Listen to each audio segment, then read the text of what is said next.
You've come to the right place if you're looking to create, launch, and scale a high-value online training program. I'm your guide, Chris Badgett. I'm the co-founder of LifterLMS, the most powerful learning management system for WordPress. Stay to the end. I've got something special for you. Enjoy the show.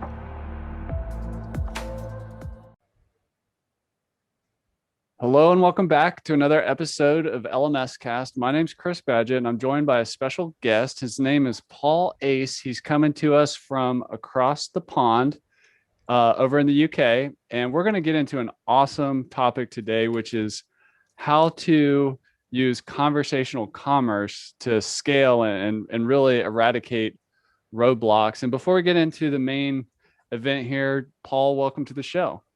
Super cool to be on the show, Chris, and it was great to have you on our show the other week. So I thought I'd return the favor and give some value back to your audience as well. Absolutely. And Paul is over at amplifyccom.com. And what's the name of your podcast show? I just want to make sure we get that right.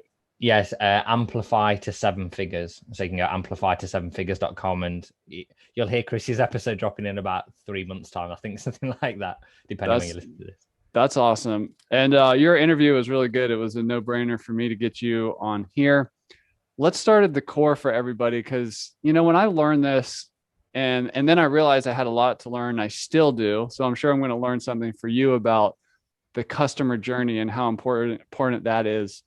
For the new person out there who's getting into online courses or coaching or training-based membership sites, or the agency owner, or somebody who's already moving and thinks they have a good business, but they're kind of stuck at a ceiling and they want to scale. What if we really zero in on the customer journey? What is that? Yeah, so there's a famous quote, I think it was by Martin Luther King, that says you don't need to see the whole staircase, you just need to take the first step. So we look at the customer journey in the same way. So instead of looking at it from okay, cool, I've got to get them from this start point to this end point, you just go, how do I get them to the next stage of the customer journey? Because what happens is when you start breaking that down, then you can see where people are dropping off in the process and understanding how you can enhance the customer experience. So what is a customer journey? Well, it's every step that someone takes. So imagine it like a staircase. Imagine the top of the staircase is where the end goal that you want people to do. So that might be a sale. It might be an upsell product. It could be that you're a high ticket backend product. So imagine that at the top of the staircase, and then that customer's starting at the bottom. They've never heard of you. They never know anything about you. What are the steps that they need to get through to get to the top of the staircase with you? And then how can you hold their hand through that process so they don't go and fall down the steps or fall off the steps?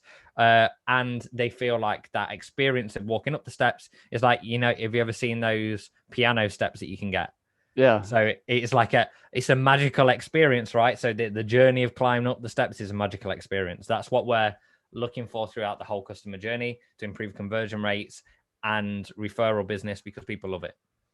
Do we need to get super clear on our customer avatar? Like, if we're going to really map a customer journey, I find especially newer people, they're really focused on, okay, it's about me, my course or my membership, my content's all around sales, but it's not the full journey. So how do we get started? Yeah, here's a best way to know your avatar. Ask them. Yeah. Because the focus, there's this disconnect between online and offline. So you see a lot of brick and mortar businesses. What would happen if someone walks into your store? You go, hey, how can I help? Mm-hmm. What happens if someone walks into your online store or course or whatever it is? They go, can I automate that? It's like, I don't want to speak to anyone. I just want this laptop lifestyle where I can sit on a beach and money just magically rolls in. So what we look at is, well, how do we create that feedback loop, right, from the customer? So it's like, oh, why are people dropping off at that stage? Well, ask them.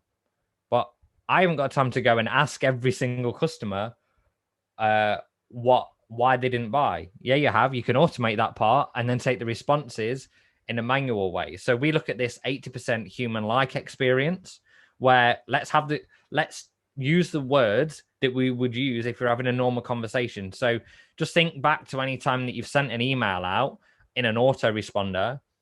Did you write that in exactly the same way as you wrote it if you were just reaching out to someone normally? Right. So if I were just sending you a message like, hey, Chris, listen, I'd love to have you on a podcast. I saw you did this and this and this. It'd be great to have you on.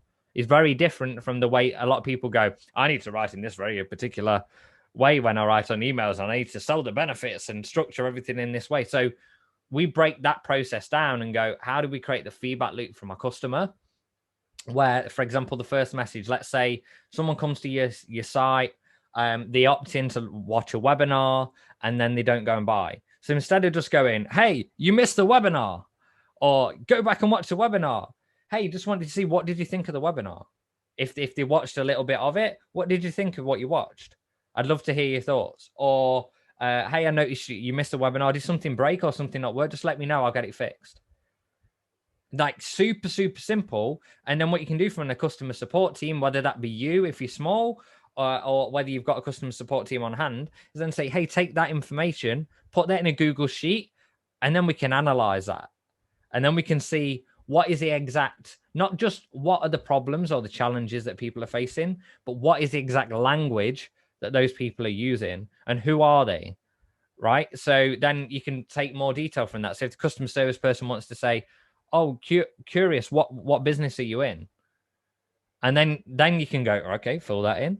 And then you suddenly, instead of going, who's my avatar, you go, well, who am I attracting right now? And then how can I position my messaging based on what those people are telling me to improve the conversion rates and improve that buyer experience? So then you take that information and then automate some of that. So if someone's saying over and over again, their number one reason is, we've got a client at the moment, works in the mom niche, which I expect this, so I couldn't work it out. So let's say they work in that space. What a mum's got a lack of a lot of the time, they're coming back to you saying, I've got a lack of time. However, instead of, they might not be saying to you, I've got a lack of time. They might be saying, I'm really busy all the time. So then if we went on the sales page and put in the headline that, even if you've got a lack of time, mums are like, I haven't got a lack of time, I'm just really busy.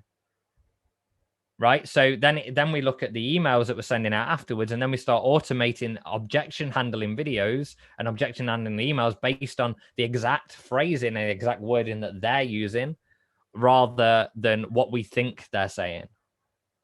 I love that. That's a customer journey process.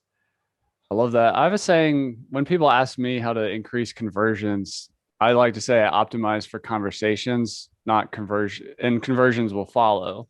Yeah. But it really ties into what you're talking about there.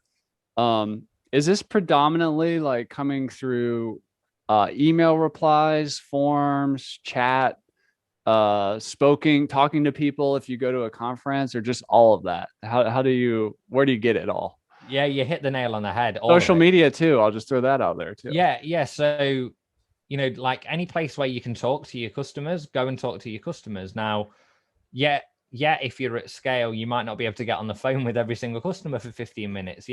However, I would recommend at the very least having like exit surveys, right, that go at the end of your autoresponder to find out why people didn't buy, and then send one as well to the people who did buy.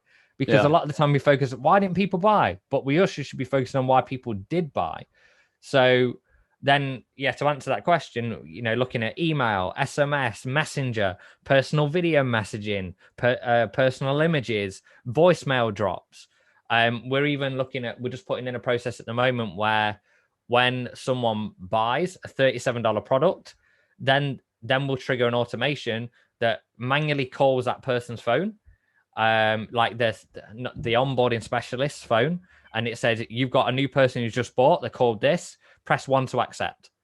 So instead of that delay of like, oh crap, I need to ring that person that just bought, it goes straight to the phone. Yeah. So then they just go, 1, accept. Hi, notice you just purchased. And then they ask them a few onboarding questions, and then make sure they get the login access, make sure they get in everything. And then we can guide them to either the next product or introducing them. We've got a concierge process that we're building at the moment for a client as well.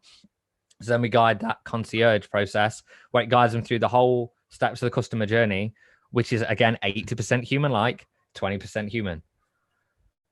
That's Those awesome. kind of things. I know she wrote that one down as well. Like, Yeah. yeah. And we're going to get into conversational commerce and kind of your 3 pillars in a second. But before we do that, I got to ask for the audience, and this is going to be like a broad generalization. But in your experience, what is we're talking about, like, your sweet spot, I think, is really helping people at 7 figures scale up to 8 figures. So pretty much what that means is, if you're making $1 million with your course or your coaching program or your info products or whatever they are, getting to 8 figures, like $10 million, is hard, and you need help from professionals like Paul Ace here to kind of unlock your next level of growth. There's kind of a saying, is what got you here won't get you there. And in the spirit of that, if you could just paint some broad brushstrokes on the difference between somebody who's making 0, somebody who has achieved the milestone of 6 figures, which is awesome, and let's just call that like 70K or 120K or something, and then somebody who actually gets up to $1 million, and then, which is the 7 figure, and then that really scaled out 8 figure. What's the difference there? Like, what have you seen in these different avatars here? So if you're just getting started, let's start at the first stage of the ladder, and then work our way up on that. So if you're just getting started, the first thing you want to do is just start having conversations with people. So what our role is not to figure out, and when I talk about figuring out the messaging, I don't want this to get confused of, oh, but I thought that's what you do. Yeah, but we don't want to go, okay, who's your avatar? Let's figure out if the product has got a market fit. So your first role in that is like finding a product that people want. So we did this. We used to have a bridesmaid's dress business, and we started that from 0, because I'd built this Dream Wedding Secrets box, which was essentially an info product, and we sold it for $12.95. I think we give free shipping with it as well. So it was basically, we had about £7 to acquire a customer, and we were breaking even on that because no one else in the space was doing it. So what I was doing then, reinvesting every sale and bringing them into a Facebook community. And then we had 3,500 brides in this Facebook community. And then we did a poll, and we just went, what do you want? Ask them what they want, give it to them. So they said, we want bridesmaids dresses at a reasonable price. And then we built a whole business around that, because we'd built the community first and then asked them what they want and give it to them. So something that's key when you're first getting started is just having those conversations with people and build relationships. And for example, with us, right, we're not a mass market product at all. Like, we are very, very particular about who we can fit. So we're more of a, hey, all I want to do at the start is start a conversation with people. So I've not got massive lead flow because I don't need it. I just need the right people coming through. So when they come through, I don't go, how can I sell them? I look, how can I get a response? How can I get someone to raise a hand and respond to that first message? If they don't respond to the first message, wait 3 hours, try a different angle. Can I get them to respond to this message? All of these are not sales messages. They're just conversational messages, right? So it might be like, notice you went through the audit. What did you think about your score you got? Right? Or hey, I've got some of the resources. Yeah, just questions. Because as soon as you get the first response, then everything else starts to come into play. So if you're just getting started and you're between that like 0 to 20K a year, then you want to be looking at just having the first automations of being a basic autoresponder of like, what went wrong, or asking them a question, what business are you in, or whatever that is. So in your email autoresponders, rather than trying to do these big drip sequences and automations, just ask questions. Like, send 3-4 line emails that ask questions to your audience. Get them to engage with you, because here's the thing, that's going to put your email open rate right up, and also deliverability right up, because then it's going to be look like, oh wow, look at all these people responding. So do the legwork yourself when you haven't got the cash. So you've either got cash or you've got time, one or the other. So when you started, focus on the time piece and just put as much effort in as you can. Then when you get to the 6-figure level, then you want to be looking at, okay, how can I automate a little bit more of that? And maybe bring on one customer support person to start handling some of that. one of the big things there is starting to SOP out as much as possible, because the more that you start to SOP, so standard operating procedures, the more.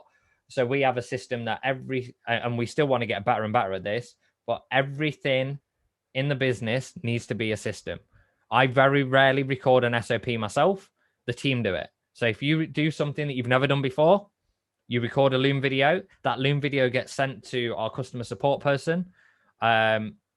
That she then turns that into an SOP, then sends it back to the person who recorded it. So then they can error check it to make sure that it's got everything in there. And then what happens is it enables you to scale faster, because not everything is relying on you as a hub. You will get stuck at early six figures if everything goes through you all the time. And then when you want to bring on another team member in the same kind of role, then you can do that because you've got the SOPs there. So you just go, how do I do that? Is it in an SOP? So have you read the SOP? If not, let's go and create one. So that's a six-figure level where the big difference is in the conversational side of it. When you get to seven figures, then you move the conversation down the flow a little bit. So the amount of personalization moves down the journey. So what I mean by that is the start of it, right? You might bring on a customer support team and expand that out and have that what went wrong email and things like that on the front still. But the owner is not going to be dealing with those what went wrong messages because they haven't got the time or the inclination to do that, because they want to focus on strategic things. So then, well, where does the owner get involved in it, or the CEO? They get involved further down the pipeline. So when you look at a customer journey, you want to be looking at, let's say someone's paid $500 deposit for your high ticket program, but hasn't paid the 10,000. So they're stuck at that pipeline stage at the moment. So remember, we're talking about the steps with Martin Luther King at the start, right? So they're literally like 2 steps off the finish, but then they've just gone, oh, my foot's stuck on some gum. I can't get it off. And we're like, okay, cool. Well, how do we do that? Are we gonna just encourage them, or are we gonna use a blowtorch? They're soon gonna get things moving. So then we look at the personalization there of, well, what if we recorded a personal video message at that stage?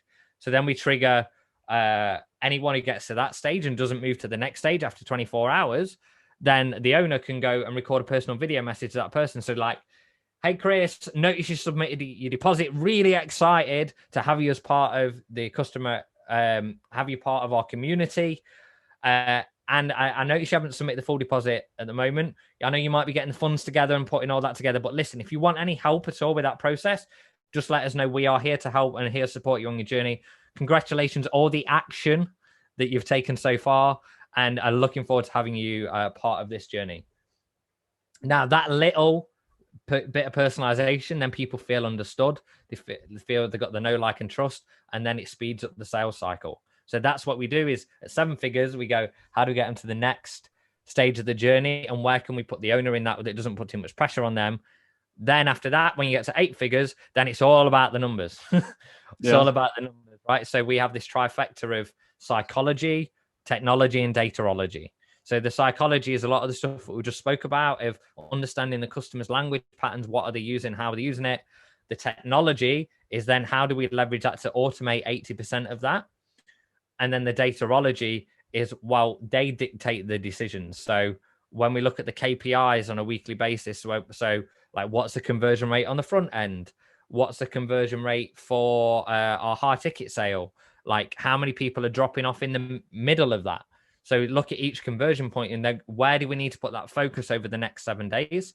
And then we also understand then from a lifetime customer value, and Chris, we were talking about this before. So we just had a client go from $180 that someone spends with people in the lifetime of them being a customer to $450 in the course of since March. So we're now July. I know that doesn't make very good evergreen content by saying the dates, but it's like about 4 months. So improving that month on month on month on month, because we know if you can spend more money to acquire a customer, you'll win the game, right? So if a customer's worth $2,000 to you instead of $500, then you can spend 4 times as much to acquire a customer and still break even. So that's what we look at then. That 7 figure to 8 figure is a big difference. Is then how do we apply those conversational techniques and understand where we need to apply them? So it's kind of like, where's the pain? Where's the pain on the body? And then go, okay, I've got the perfect thing just for that to solve that pain.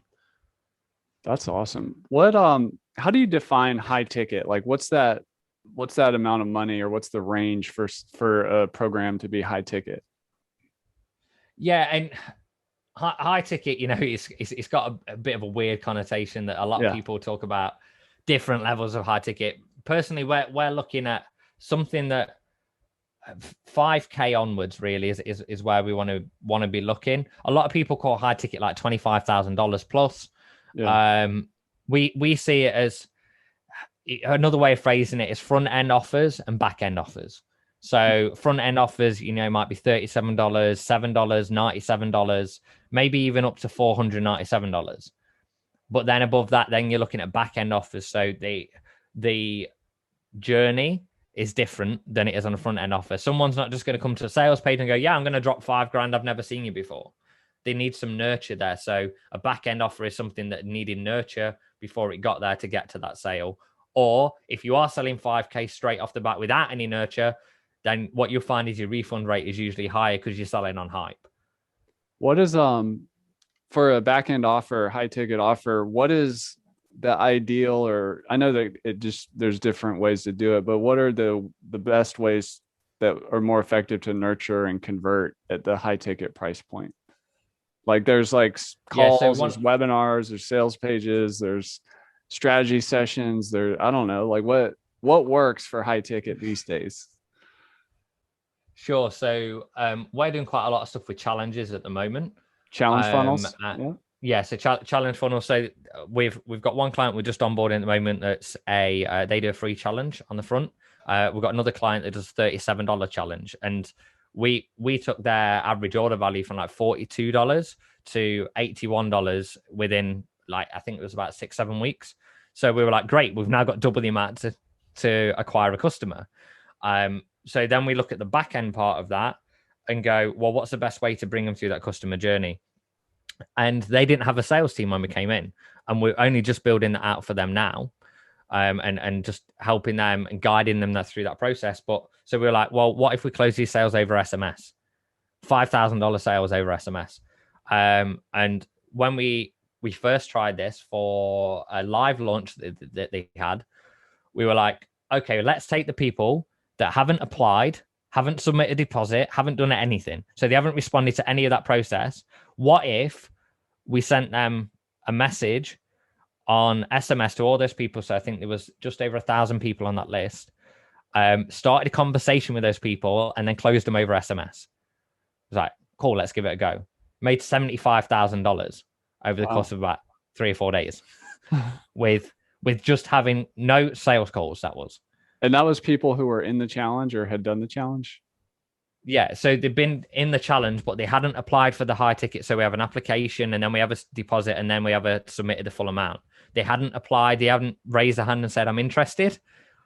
And then we took those people, had the conversation with them over SMS, and made an extra $75,000.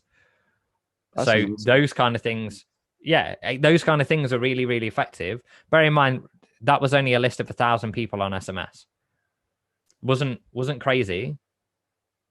So, if somebody's not familiar with a challenge funnel or what we're talking about here, like how would you describe a challenge if somebody wants to put that in front of their main back-end offer or sale? Yeah, so a challenge is someone will go through, it could be a 5-day challenge, 7-day, 30-day challenge. Occasional person I've seen do a 90-day, but that's kind of crazy.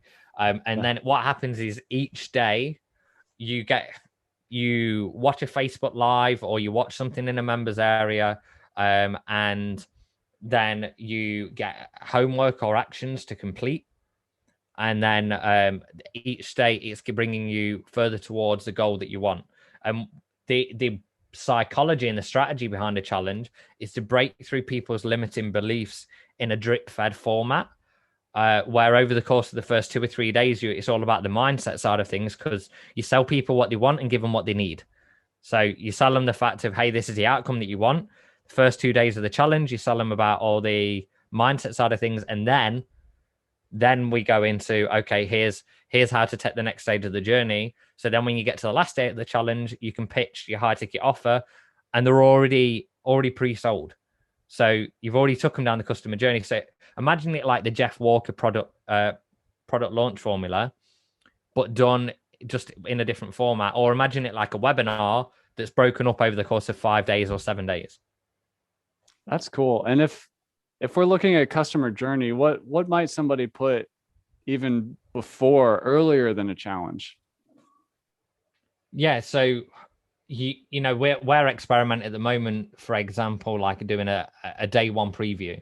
So it's a sales video, but at the same time it gives them like such a strong tangible that then they look at it and go, okay, well, that process works. I understand the concept, and then they start to sell themselves on the idea. Another way you could do it is lead magnets.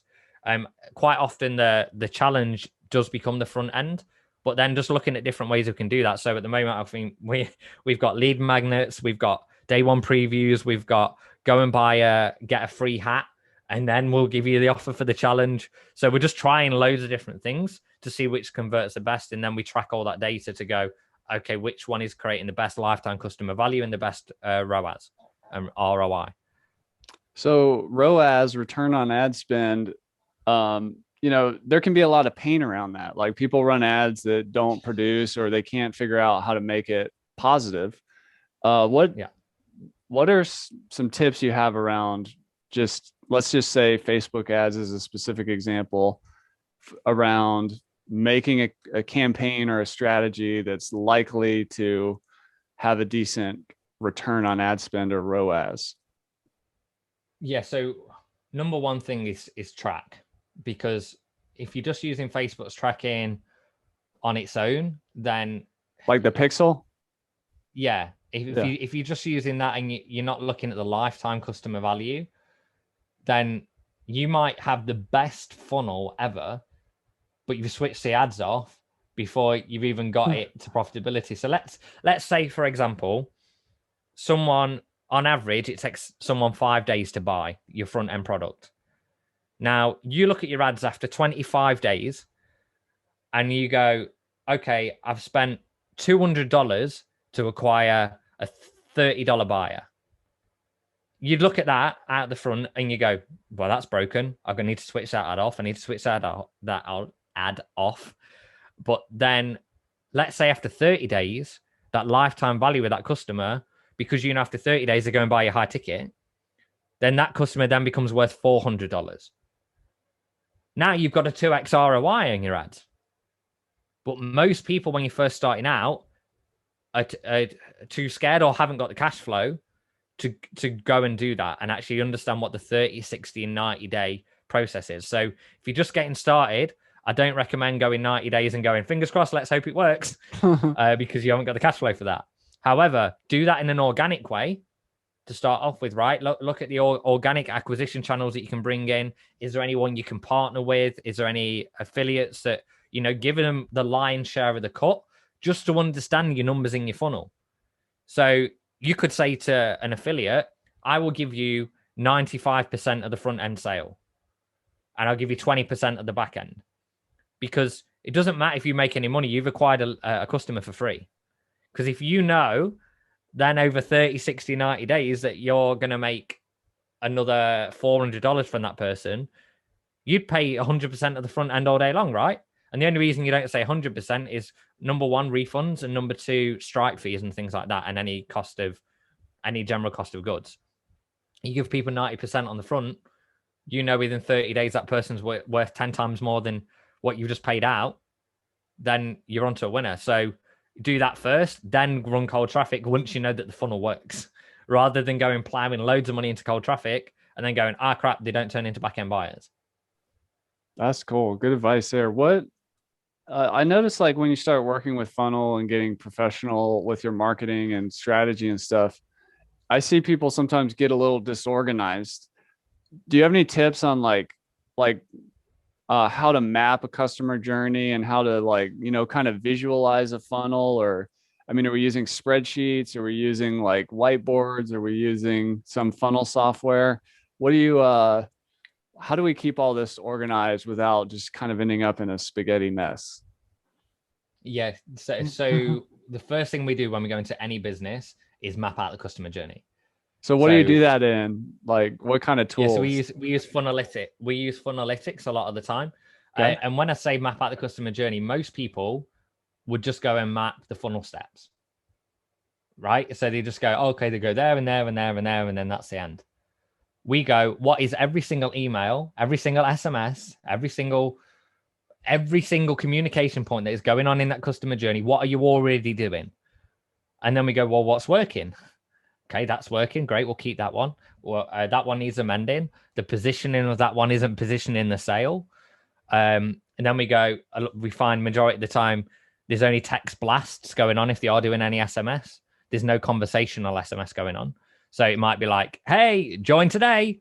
And that's about it, right? Rather than how do we position that in a more conversational way that we can guide people to the sale. So then we go, okay, well, where could we put SMS? Where could we put voicemails? Where could we put personal video messaging? And then how can we then improve that customer experience down the whole journey? And then, for example, if you're looking in Funalytics, if you've got, let's say you've got a 15-minute sales video, right, on a page, and then you look at the analytics on that and the average time on that page is 5 minutes, you've got a problem. Yeah. Because no one's getting to the pitch. And it's the same when you actually look at the video analytics. If the average watch time is 4 minutes and no one actually knows what the offer is until you get to 15 minutes, then you've got a problem. So you either go, how do we make the front end part of it more engaging to get them to the 15 minutes, or how do we make the video shorter so they see everything? You've always got one or two options there. So yeah, that's the mapping of the customer journey, is understanding every single communication piece that is happening. And then, yeah, in terms of project management, we use Monday. And then we'll have like a set process of everything that they go through. And then from a client perspective, in terms of the onboarding, we send them over a slide deck when they get onboarded. So that slide deck goes, right, this is your first 4 weeks. This is what's going to be happening. This is how it's going to be happening. And then they know exactly what the customer journey is for them as they're going through our process. And that's really, really important, because then you don't end up with the last thing you want is people going, what's happening? I don't know what you guys are doing right now. Rather than every single call that you're on, you've got this regular cadence. So first thing we're going to do, we're going to schedule that meeting to be in the same time every week, all the time. So you can be updated on the progress. Hey, if it cuts short and we only need this 10-minute call, great, that's fine. We can enjoy the rest of the day, go and have a party. But the first thing we want to do is make sure we get that regular cadence. Because, and I spoke to someone else who's a Facebook ads agency. They said the retention went from 90% down to 50% when they stopped doing weekly calls. Yeah. Which is crazy. So hopefully that answers for you in a long way. No, that's good. That's what I was looking for, specifics. Like, so what I'm hearing is if you don't map it, you can't manage it. So Funalytics helps with that. And then once you have the map, you need to be able to diagnose every single step to see if it's working. And that could be watch time. It could be open rates. It could be sales happening. It's not just sales. Like, what else do you track? Like, as like that would indicate every success? stage of the customer journey. Yeah. Yeah. So every conversion point.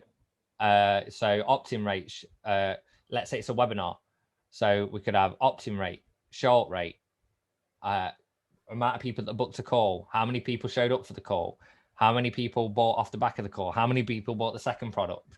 Right, every single stage of the customer journey.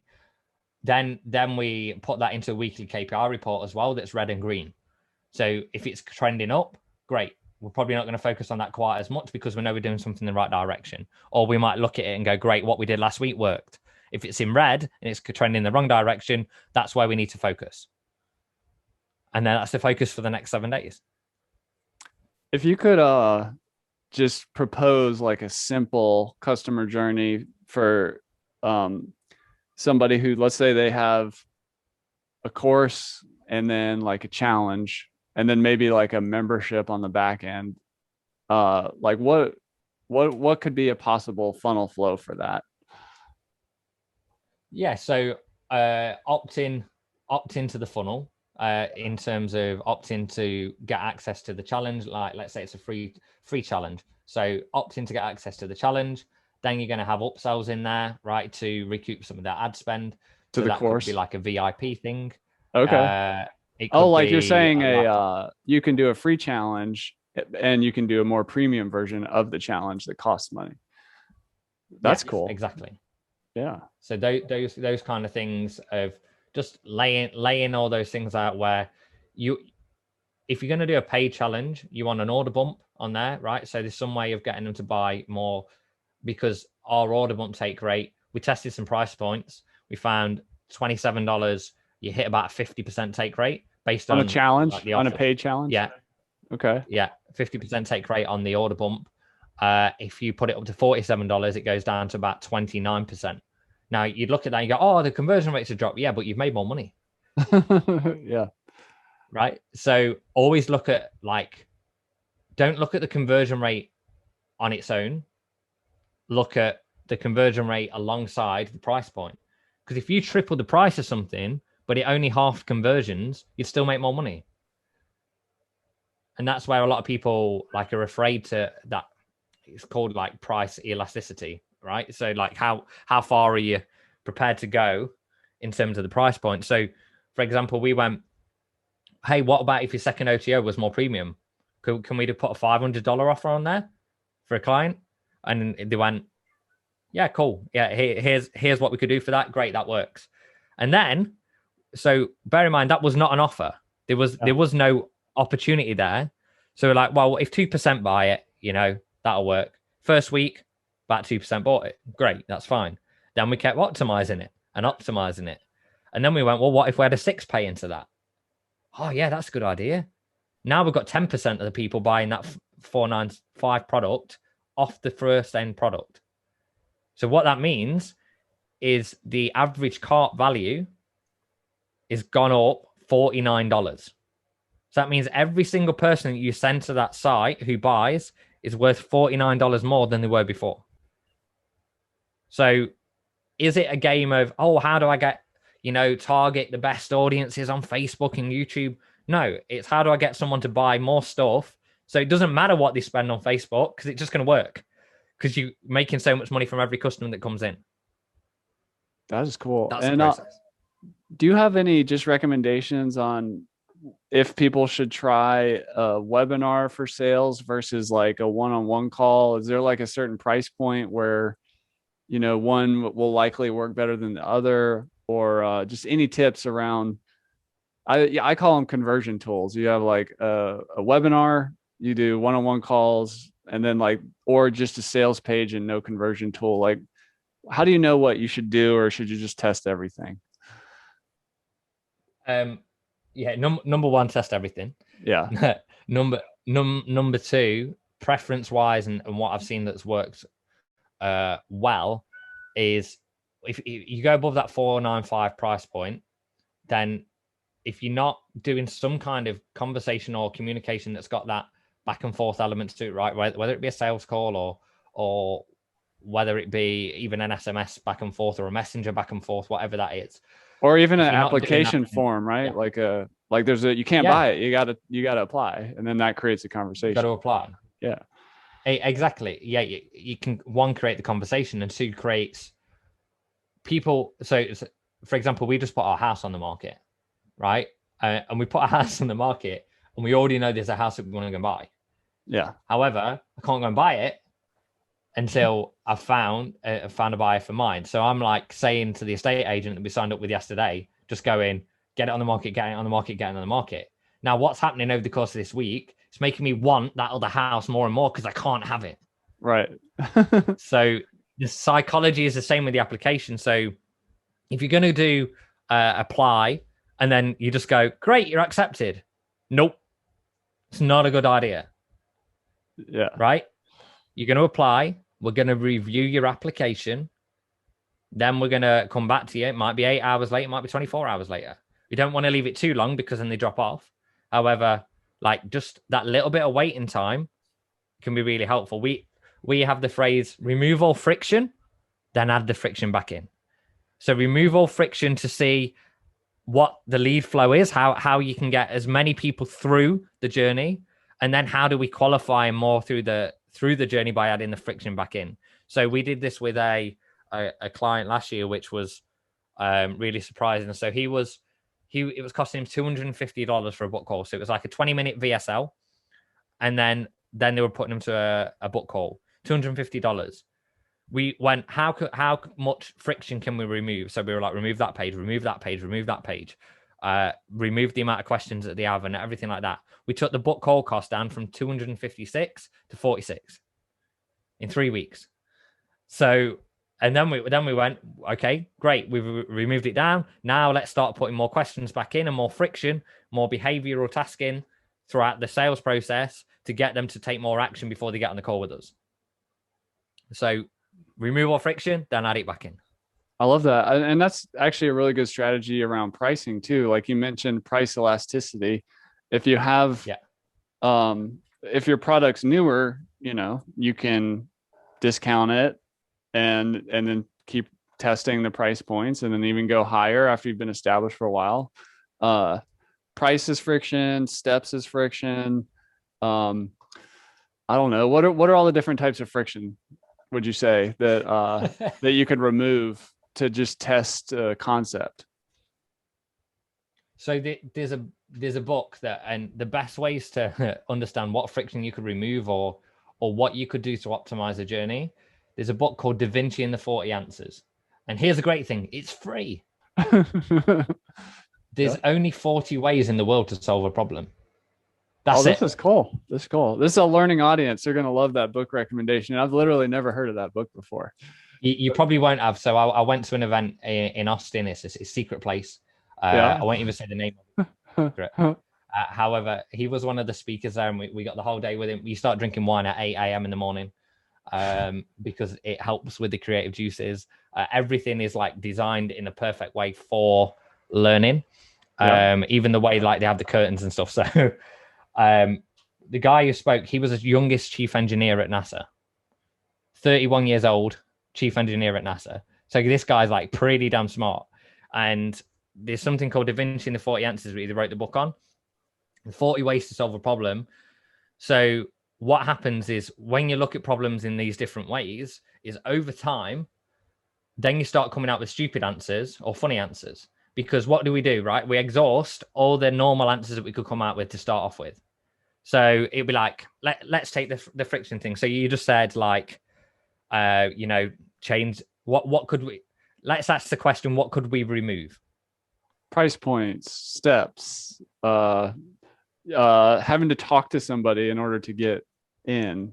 I don't know. There's 3. Right. So we could remove the sales team. We could remove the high price. Yeah. We could remove a step, right? They're all the generic things. Now, what happens is if you do that in a brainstorm situation, because I remember we did this, and there's like 15 of us around this whiteboard, and we're just writing it all down, and then it gets about 15 minutes in, maybe sometimes sooner, and everyone just goes, "What else? What else? What else?" And like, no, got nothing left. Got nothing left. You have silence in the room for about 2 or 3 minutes, and then someone just comes out with the most stupid idea, and it'll be like, "What could we remove? Remove the wallets." What do you mean remove the wallets? I don't know. I just thought, and then everyone's like, has a little chuckle. Okay, well, how could we? And then you go back to the stupid answer. And it's like, what could we remove? I don't know. Remove the funnel. Okay. How would we do that?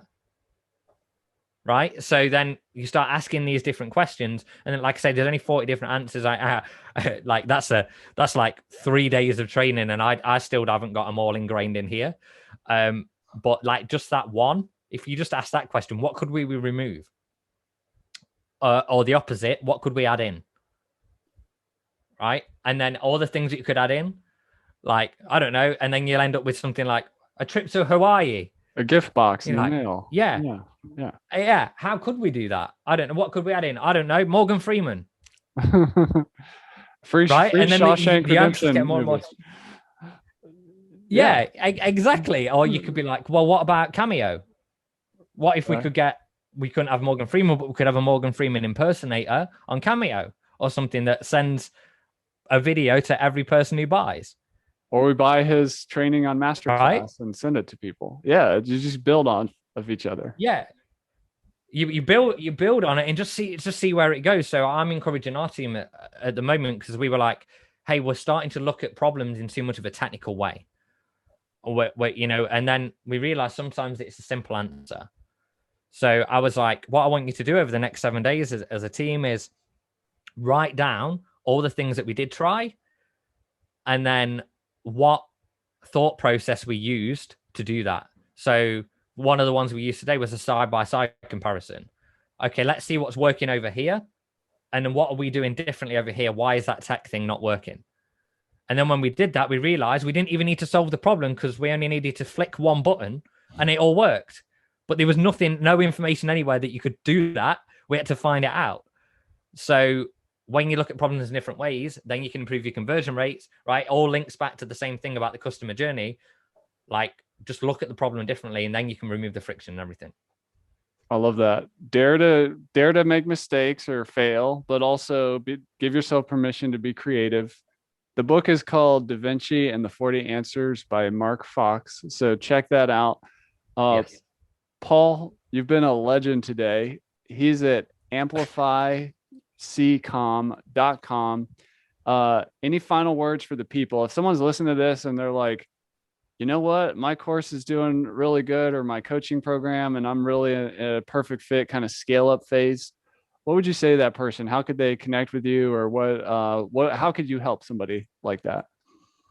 Yeah, so we've got a 7-figure audit launching in the next few days. So you can go through your business and go through all those things that we spoke about, and basically go through the checklist of like, what is my score? What am I missing from getting to the next level? So if you're at 7 figures and you want to get to 8, then great, this audit will be for you. If you want to get to 7 figures, then great, this audit will be for you. So just go through and you'll be able to check off what that is. And obviously there's some processes behind that as well, where we can have a conversation over SMS or over email about your results. And if you want to book a call off the back of that, great. If you're the kind of person who's an action taker and it's like, listen, everything you just spoke about, we need in our business, like yesterday, we're missing out on burning so much money right now, then just go to amplifyccom.com, click just under the video at the top, watch that, and then click book a call. You can book a call personally with me, and if it's a good fit, we'll do something together and make some magic happen. Paul, thank you for coming on LMScast. I really appreciate it. It was fun to jam with you today. You dropped so many nuggets for everybody listening. And if you could just plug your podcast before we sign up again. If you're listening to this in your earbuds, go to this podcast So go to www.amplifyto7figures.com or search on iTunes, Amplify to 7 Figures. And you will soon be able to see the wonderful legend that is Chris Badgett on there too. All right. Well, thanks for coming today, Paul. Really appreciate it. Appreciate it, Chris. Have a great day.